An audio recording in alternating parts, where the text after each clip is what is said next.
everybody, and welcome to the Katie Weaver Show. This is Katie, and I'm your host. I'm just getting my banner up. I forgot a couple of steps, things I'd usually do in advance, so I'm ready. I was just too busy, well,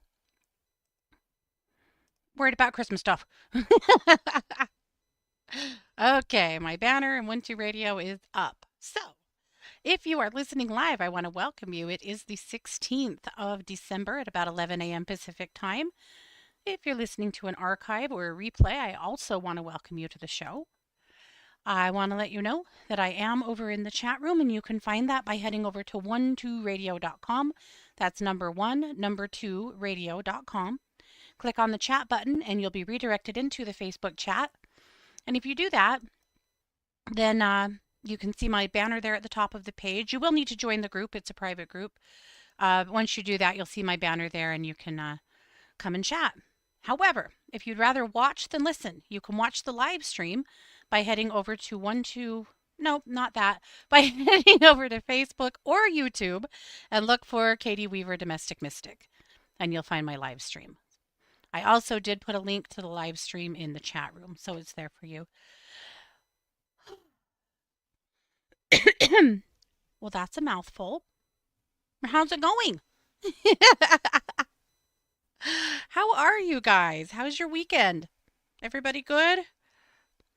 Christmas is in a little more than a week, so I hope y'all are ready or getting close to it.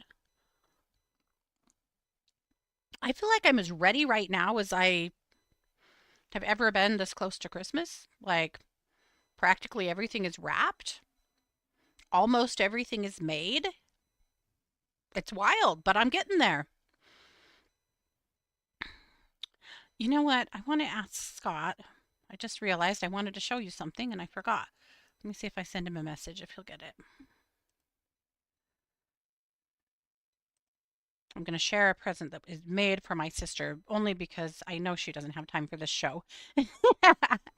And something I made for my aunt. Some little mugs I made for my aunt that are kind of fun. Do you guys remember the Sunbonnet Girl motif? Actually, you know what? I'm just going to mute myself real.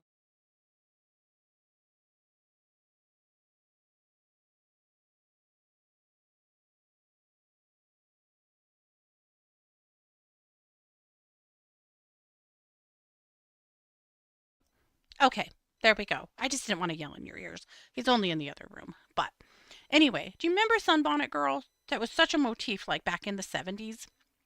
And my mom's mom, she had a whole bunch of the Sunbonnet Girl motifs that she had embroidered onto fabric that I'm guessing were eventually going to be a part of like quilt blocks, maybe. And apparently that was a real theme in her house at the time. And so after she died, my aunt found all these, like I said, I think probably quilt blocks, and gave us all sets of those for Christmas one year, which was just really fun. And so now that motif has kind of just become a thing. Well, in this new set of molds that we bought for recently for slip casting, there was a mug set that has the Sunbonnet Girl. Try and get rid of the glare. Look at her. Isn't that cute? And they're just these little kind of dainty little teacups. Aren't they darling? So I had to make them for her. So these are for my aunt for Christmas. I think she's going to love them. Anyway, kind of fun. But also, Kara has gotten way into her espresso machine this year. Just bought a new one and asked for espresso cups for Christmas. So, of course, we had to make her a set. So, this is how they turned out. Aren't they gorgeous? You gonna give me the other one? Oh, we put a surprise in one of them for her. You'll just have to. Scott won't let me show you, so I guess you'll just have to figure it out. But anyway, didn't they turn out pretty? I'm so excited to wrap those up for her. All right, I don't know if you'll be able to see it. This is indecency for YouTube. You'll have to decide what you think that is. Okay. There you go. Anyway, so that's one of some of the stuff I've been making and working on, but yeah, I'm really happy with the way these turned out. The glaze is just gorgeous. So, interestingly, it's not what we were going for. The glaze was supposed to be a little different than that, but it's what we got. So, here we are. Yeah, Holly Hobby. Yes. Yeah, that's exactly the Holly Hobby was Sunbonnet Girl or Sunbonnet Girl was Holly Hobby. Hell, I don't know. But anyway, so that's some of the fun stuff I've been doing, but I'm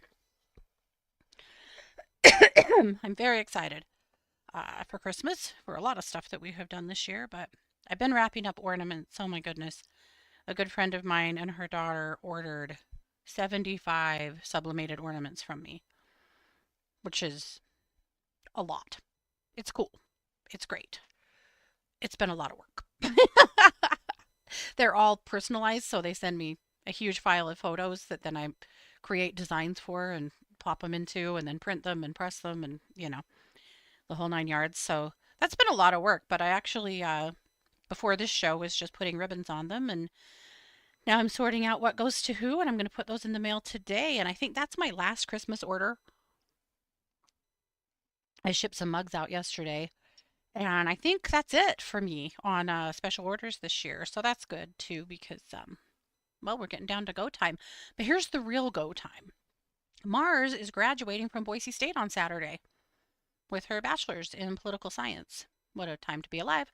Uh, so this is a lot of what our brain space is going to this week because we are hosting a meal at the kids' house afterwards. And so, we're going down and my sisters and their families will all be there. And the kids have a pretty vast friend group. So, and of course, we were like, invite whoever you want.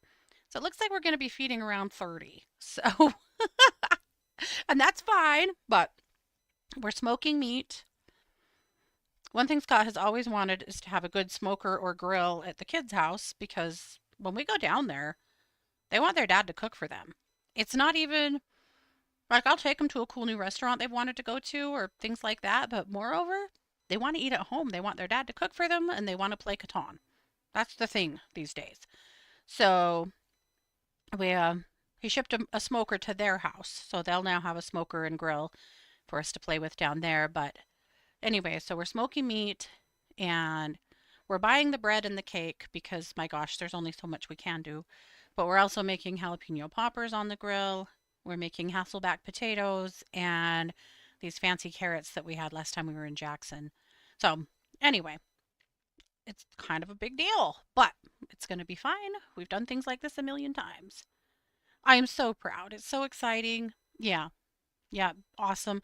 So her plan is to study and be ready to take the LSAT. She's been studying for like a year, but to be ready to take the LSAT in February and then finish her applications for law school and hopefully start law school in the fall. We'll see. That's the plan as of now, and it'll be Idaho or Montana. She really wants to go to Montana, but their tuition is double Idaho's. So that's the conversation. Do you go live in Montana and work for a year and get a residency?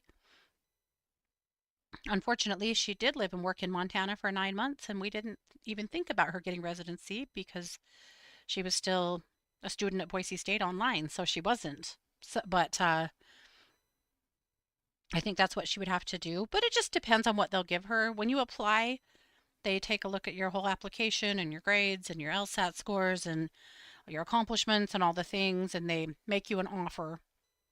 And then that's the offer you have for all 3 years of law school as far as a scholarship is concerned. So part of it really just depends on which school gives her the most money and what makes the most sense. So I don't know where she's going to end up, but my gut feeling is that it'll be Idaho because she can stay in Boise. She can still live with her siblings. Her rent there is agreeable, and law school is a full time job. She'll be able to work a little bit on the weekends, and that's it. So I feel like she probably financially is just really going to have to do Idaho, and it's not a bad school.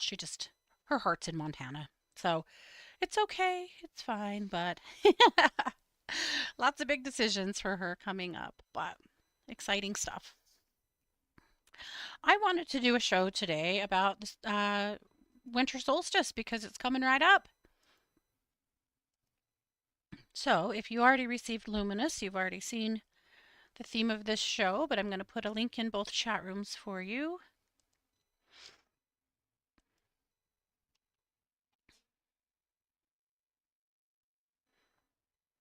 So, and as far as like holiday programming, just so you know, I am intending on doing a show next week.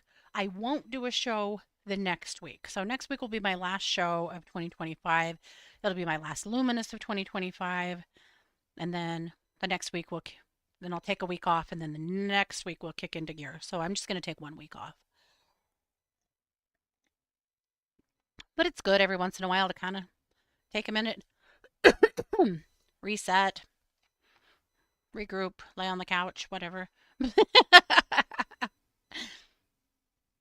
Let's take a look at Luminous. Just so you know, I am going to do meditation, winter solstice meditation, a little bit later in the show. So if that's something you want to do, you probably want to be in a spot where you can. So this is your heads up.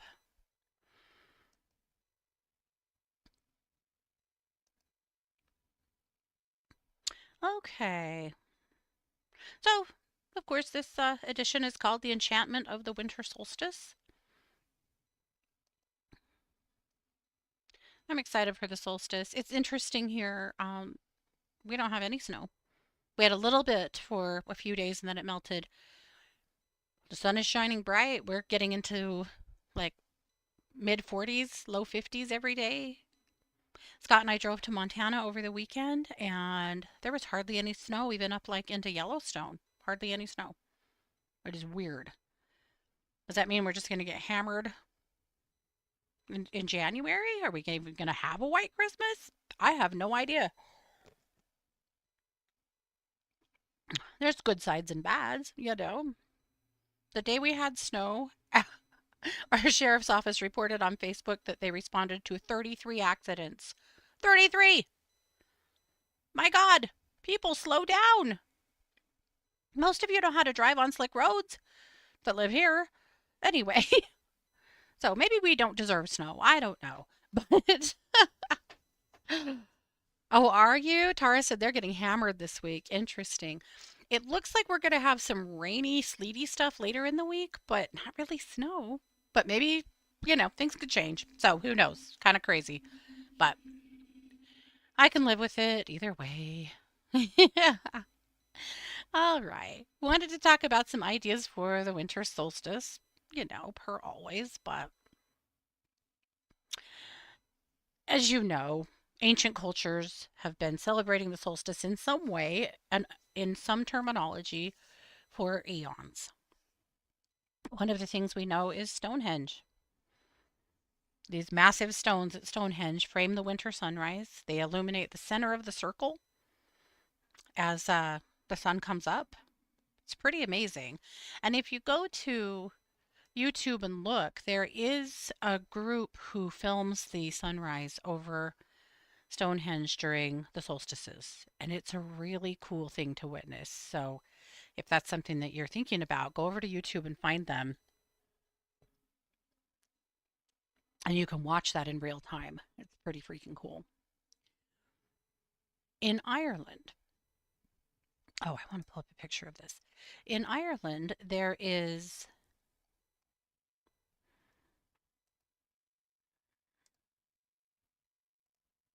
yeah, I want to show you. Okay. In Newgrange in Ireland, there is a narrow roof box that allows the rising solstice sun to pour into burial mounds. So I showed you a picture. This is really cool. And I'd never heard about this before until I did some research today. It illuminates the carvings that remain hidden for the rest of the year. What? How amazing is that? I did not look for a video of that, but I really wonder if we'd find one if we looked. So I'm going to hunt around. I just think that's amazing. So for just a few minutes, light enters the dark and shows a deliberate and breathtaking design. What? How cool is that? I don't know if you guys have seen that before or heard of that before. You probably have, and I'm just the dork amongst us. But isn't that amazing?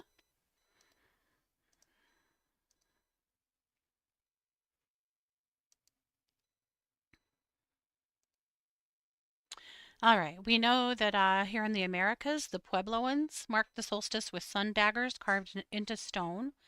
In Mesoamerica, the Maya tracked solar cycles through pyramids and temples, as we know. Uh, and their understanding of the sun was a divine presence and a life giving force. We know that they knew that the darkness wouldn't last, that the sun would come back, and they honored that. In modern times, we take that 100% for granted and don't do a damn thing, and it happens anyway, which is okay. But I also love the idea of honoring the light. We also know this is the time of Yule. The winter solstice across most of Europe was, back in our ancient times, celebrated as Yule, and in some places still is. Uh, this was a festival that was centered on fire, renewal, and communal warmth. So bonfires were lit to call back the sun. The idea of a winter bonfire really speaks to my soul. When I was a kid, my dad would make us go ice fishing. Now, he thought it was the funnest thing. He loved to ice fish. As little girls, we hated it a lot because it was cold as hell. And he'd take us to a place called Ashton Reservoir that is a reservoir not that far from us that, it would freeze with a big, thick, heavy layer of ice. We were safe. And then he'd have his ice auger thing that he'd cut holes in the ice to fish. And he had lots of little poles. You could fish if you wanted to. We mostly were freezing to death, but one thing he would do is start a fire. And I can remember how much I loved that part of ice fishing, being able to sit around the little fire and at least pretend like you were trying to stay warm. Winter fires, I just think there's something really special about that. Now I could probably do a fire this year and not even be in the snow, but we also know that homes were adorned with evergreens, pine, fir, holly. Those were symbols of endurance and life that could survive the cold. You know, like a wreath or a Christmas tree or boughs of holly.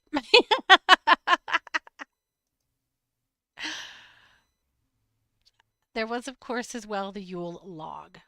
The Yule log was a powerful symbol of protection and blessing. Burning a Yule log was believed to safeguard your home, ensure abundance, and carry light into the coming year.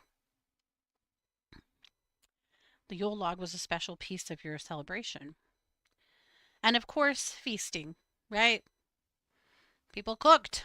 They cooked big feasts and ate together because that's what we do as human beings, right? We eat together. First of all, everyone has to eat to live, but also there's something about eating that evokes community. Now, at some point, solstice and Yule, in most places, transitioned to Christmas as we know it now.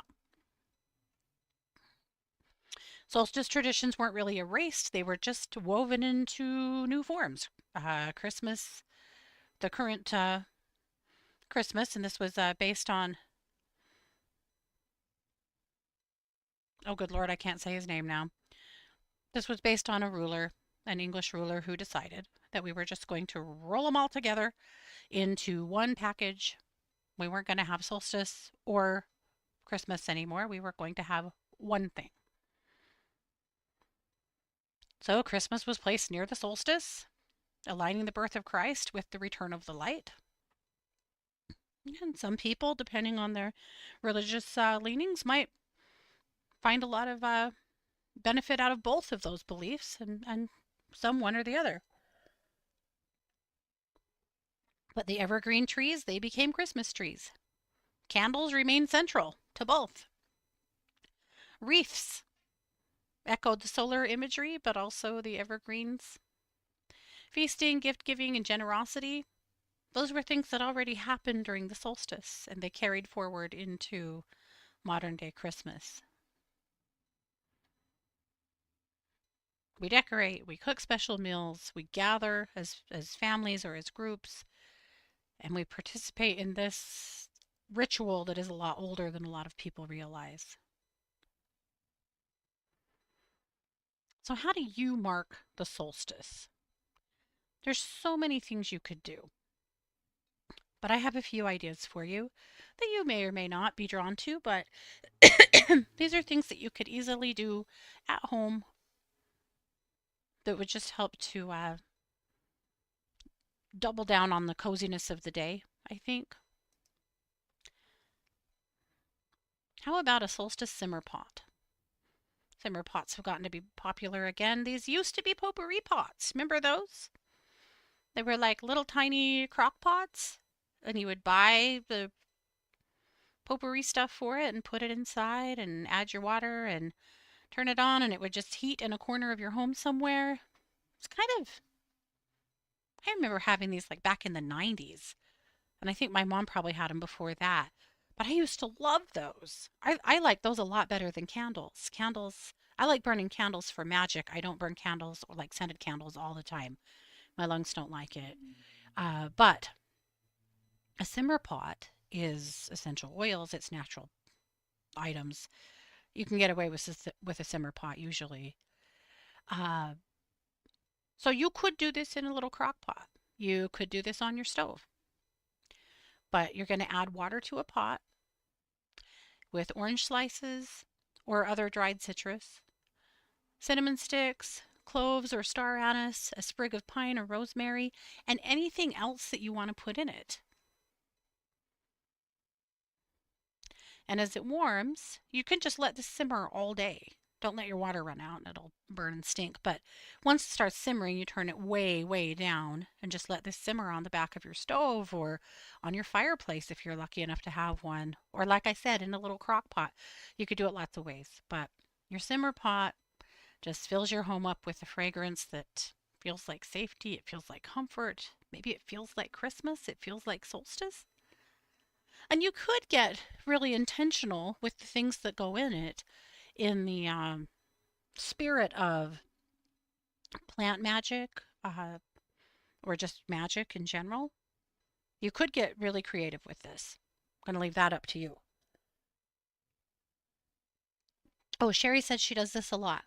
Oranges, cinnamon, and apples. Then she eats the cooked apples. Oh, that's a great idea. Very cool, Sherry. I like this.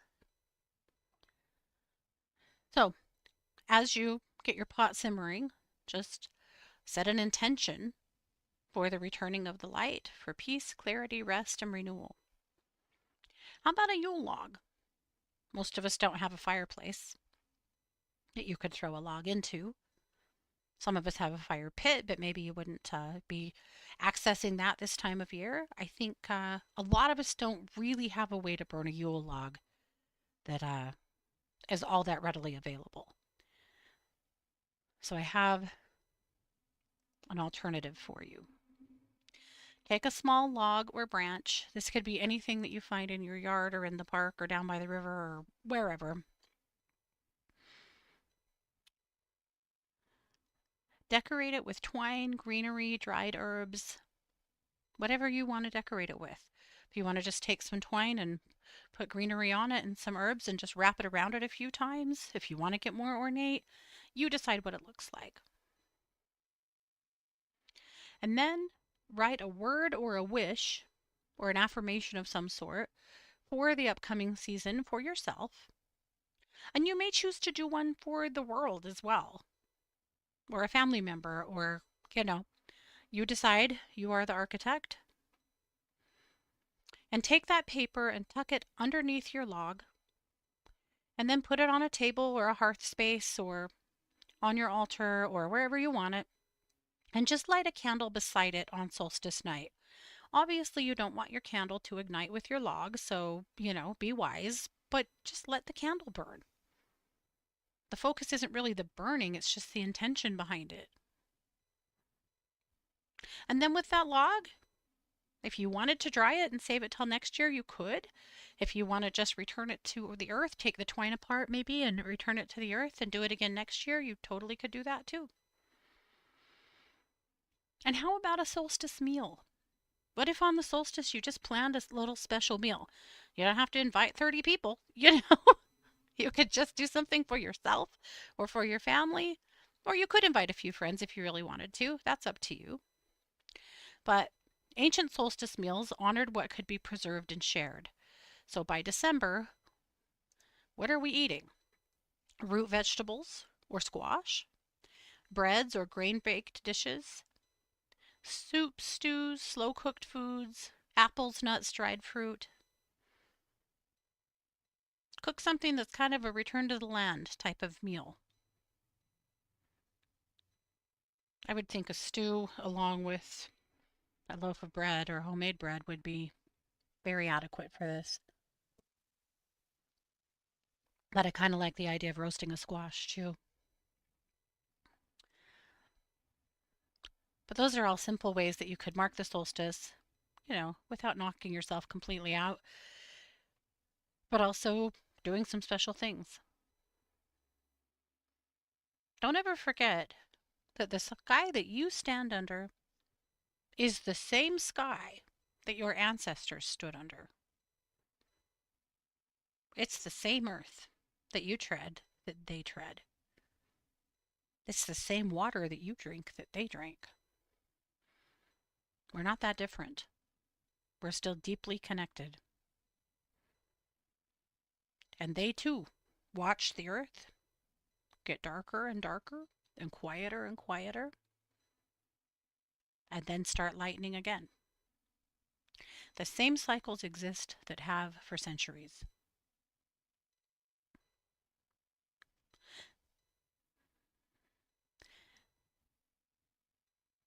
I think there's something kind of special about that. When you look at the stars and you know that your ancestors, they looked at these stars too. And if you have a belief in past lives, so did you in a different incarnation, in a different time. So we honor the turning of the wheel.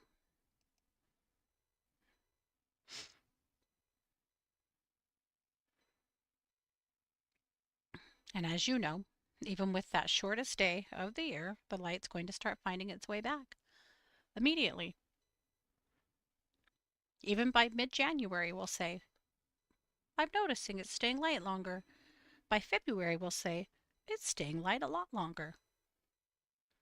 By March, we'll say, when is this snow going to melt? Because it feels like spring.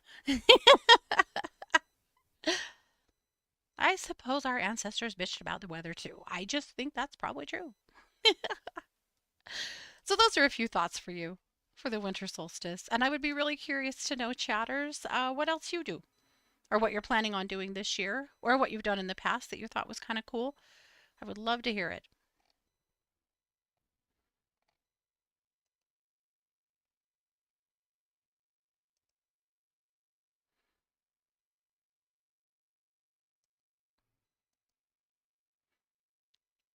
Kelly's Refeminist History article this week and podcast episode, if you want to go listen, is about the women who built Christmas, whether you know them or not. Wait a minute. Women built Christmas? Well, sure they did, right? Of course they did. But who gets credit for that? Well, it's never the women, right? But women are out there organizing everything. They're out there buying gifts. They're out there cooking food. I mean, that we know. But what else? So her article focuses on three women. Harriet Martineau. She was a writer, political economist, social scientist or sociologist, and cozy culture influencer back in the 1800s. Really interesting story about Harriet. And then Marie Noel. Hope as resistance. Marie was a poet whose name means Christmas. And she wrote poems of hope during really, really dark times during World War II. Really interesting story about her as well. Joanne Robinson. Joanne Robinson was a professor and the president of the Women's Political Council in Montgomery, Alabama. And she is deeply connected to Christmas, but also to the human rights movement, civil rights movement. And then Mrs. Claus. What about her? You think she really was just baking cookies? I don't think so. There was all kinds of shit she was in the middle of. We never hear about it because we're too busy hearing about Santa Claus. Absolutely love it, Kelly. Loved your article. Tara says she had friends that often host a solstice fire as long as the weather cooperates. Oh, I love that. That's awesome.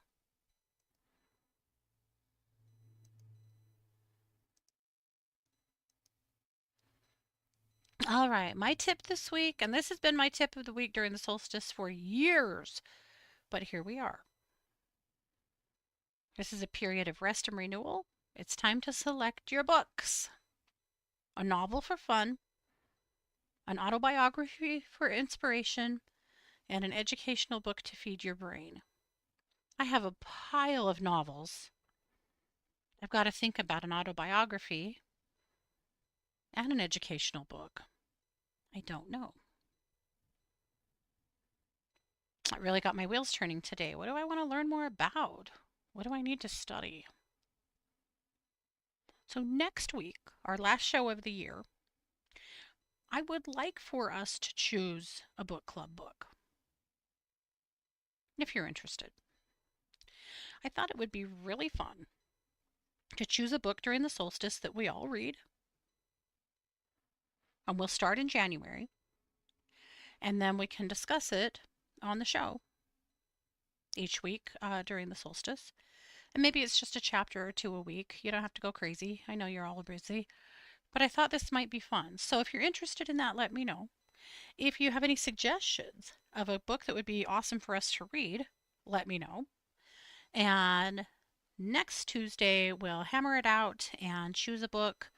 That way you'll have plenty of time to get your hands on said book before we start in January.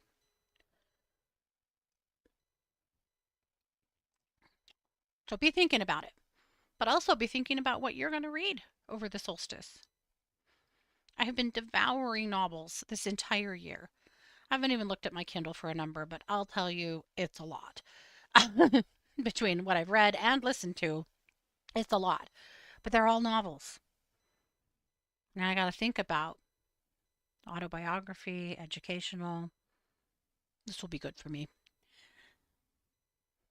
So let me know what you're reading. Tara wants to write. Good for you. Me too, but my brain doesn't. My spirit does. My brain never wants to slow down enough to write, but maybe this year. Who knows? Okay. Christy's energy exercise is a Gaia grounding. Over at True Crime Squad, well, there's plenty of crime.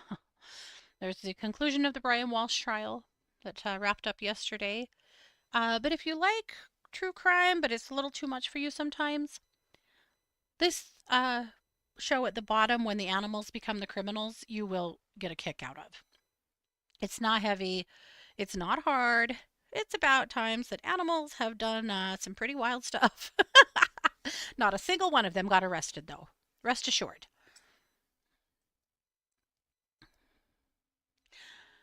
Lots of meditations over at Planet Meditation.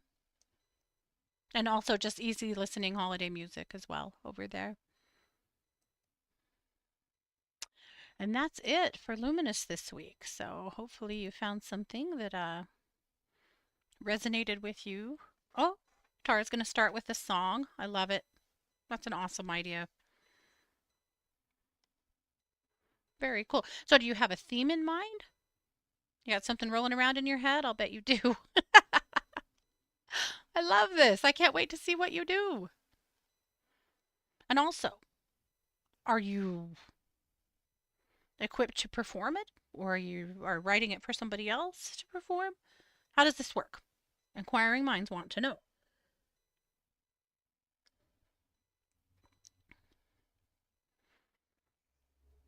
Alrighty. Well, let's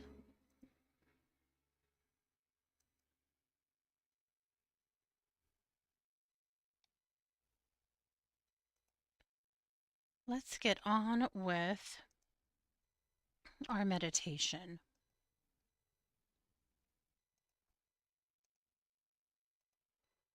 Just checking a couple of things here. Okay.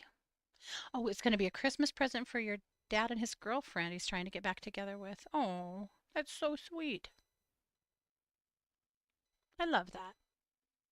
So just so you know, and you don't have to do this, of course, but for True Crime Squad, we write a lot of songs.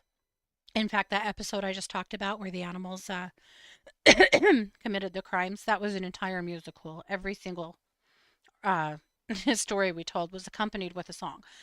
And we write them and then we take them over to Sunu to like produce the music part of them. And that's super, super easy. And the quality is crazy good. So, anyway, if that's helpful to you, great. If it's not, don't worry about it. But that's worth it. It's Suno, Suno. Oh, she's an astrologer. Oh, fun. Yeah, keep it in mind. Yes. Or I don't know if you have to have a subscription. If you have, we have one, but if you have to have a subscription, Tara, just reach out to me and I'll help you do it. If you want me to. I'm seriously overstepping here, but I could help you. To be honest, I just have so much fun playing with that. In fact, our meditation today, I had put it together over there. I really struggled to get it to do spoken word. And so I tried a different prompt today and got the meditation up in spoken word, and I hated it. So I decided, nah, I'm going to perform it myself. Uh, yeah, I don't. The spoken word just, I don't know. I didn't hate it. I thought you guys might hate it. But then again, what do I know? Oh, Sherry said her book is A Murder Mystery by Caroline Fardig. Ellie Matthews novel series. Okay. Love. I have been reading, gosh, I wish, oh, I have my phone. I'll tell you. An author that I have really, really liked this year.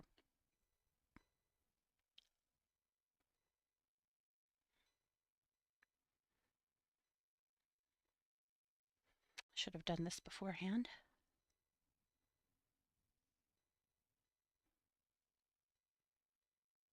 You know how when you need to get something off your phone, you suddenly completely forget how to use a phone?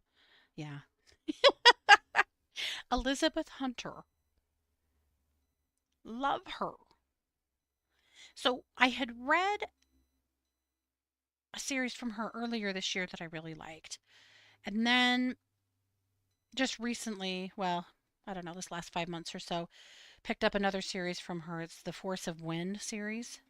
I absolutely love her stuff. It is so good.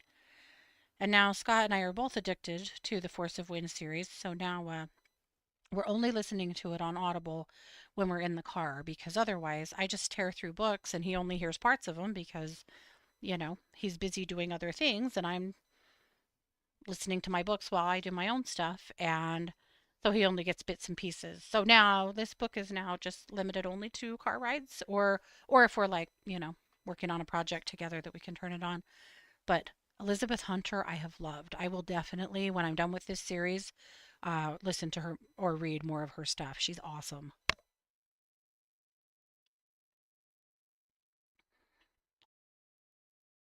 Hello, Suzanne. Good to have you here as well.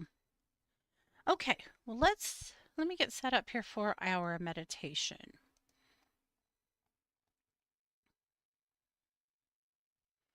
Okay, so per always, I'm going to start the music and just ask you guys to let me know how the sound is.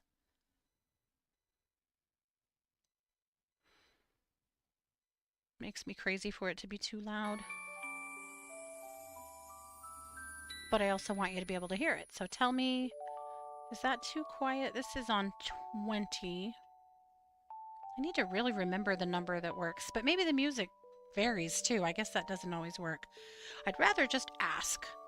So How is the music here? Is it too loud? Is it not loud enough?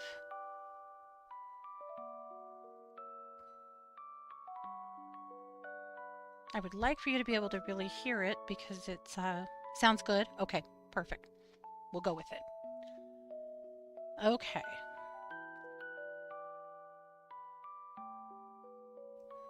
Alrighty.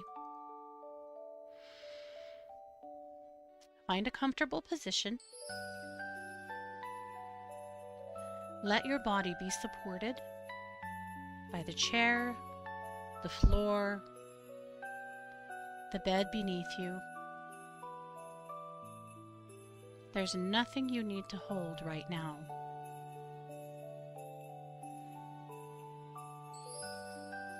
Take a slow, deep breath in through your nose.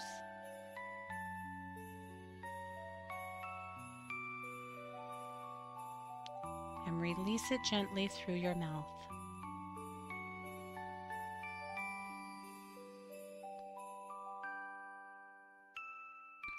And again. Inhale, letting the breath fill your chest and belly. And exhale, softening your shoulders, your jaw, your hands. Allow your eyes to close if that feels more comfortable.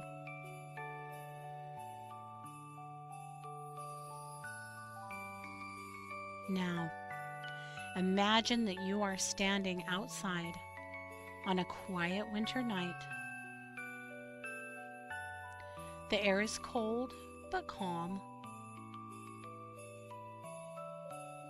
The sky above you is deep and dark, scattered with distant stars. This is the longest night of the year. There is no rush here, no expectation,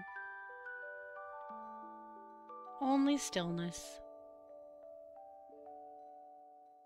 Feel the ground beneath your feet, solid, steady, ancient. The earth knows this moment well. The earth has held this place for centuries.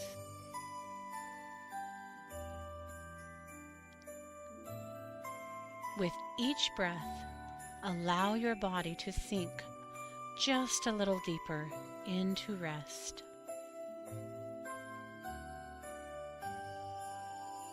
Now, notice the darkness around you,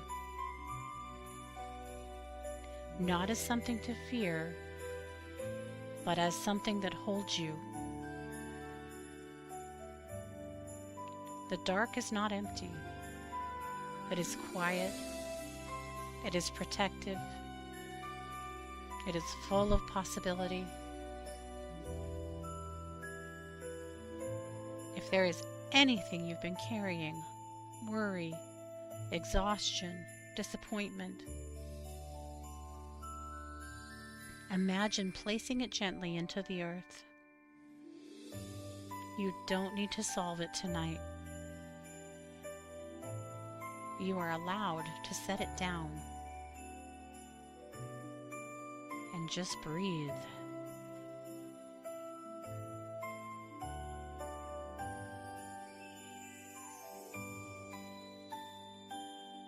In the darkness, in the distance, you notice a small light, a single flame. It is steady and calm, not demanding your attention, simply present. This flame represents the returning of the light. It doesn't rush. It doesn't overwhelm. It grows slowly, exactly as it should. As you focus on this flame, feel a gentle warmth begin to spread through your body.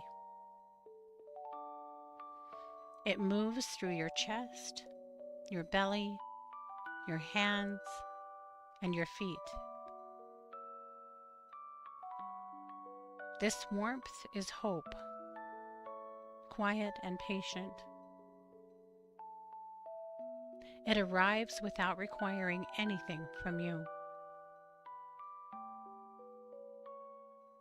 Now, place one hand over your heart. Ask yourself softly, what does my soul need as the light returns? You don't need words. A feeling, an image, or a simple knowing is enough.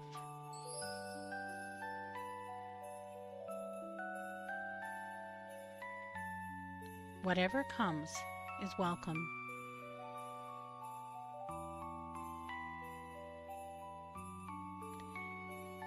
Hold that intention gently, like an ember cupped in your hands.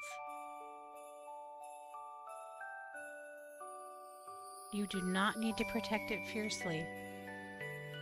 You don't need to do anything right now. Just allow it to exist. Now, as this meditation begins to close, return your awareness to your breath. Notice the rise and fall of your body, the steady rhythm that carries you forward. Know this, you have made it through the dark. You are allowed to rest. The light will continue to return, one moment at a time. Now, when you're ready, gently wiggle your fingers and toes.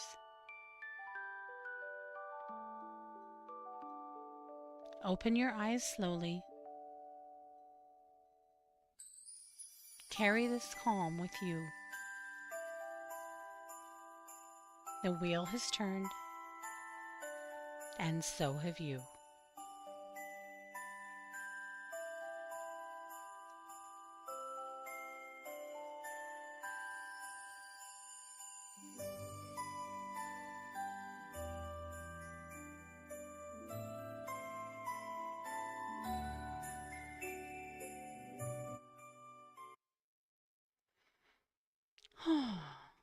And there we are.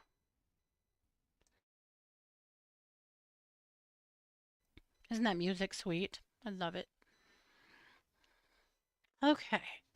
You still might need to move a little bit, stretch a little bit.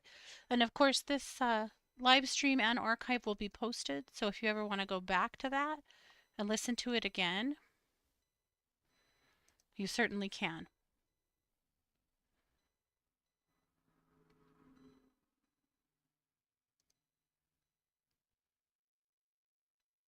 Like maybe on Sunday. JR, yeah, I still have my drums and singing bowls. We still do singing bowls here every once in a while. Not as much as we should. Yeah. Drumming is a great way to celebrate the solstice too. I love that. Okay. Well, guys, that's what I've got. You're so welcome, Renee. I loved that. I think I will too. I will be back next week. Same place, same time. In the meantime, don't forget that I am a professional psychic advisor over at one2listen.com, and you can find me over there every day. If you need to talk to me and I'm not there, just do a callback request or a scheduled call, and I'll get an email that you're waiting on me, or a text and an email, but I'll get back to you as quickly as I can. You can call me on the lines there. You can do a chat through our chat service. You can do an email reading. So there's lots of easy ways to connect depending on your comfort level, budget, whatever you want to work on. But I would love to connect. I'm a professional psychic advisor. I am a medium, an animal communicator. I do a lot of energy work over there too.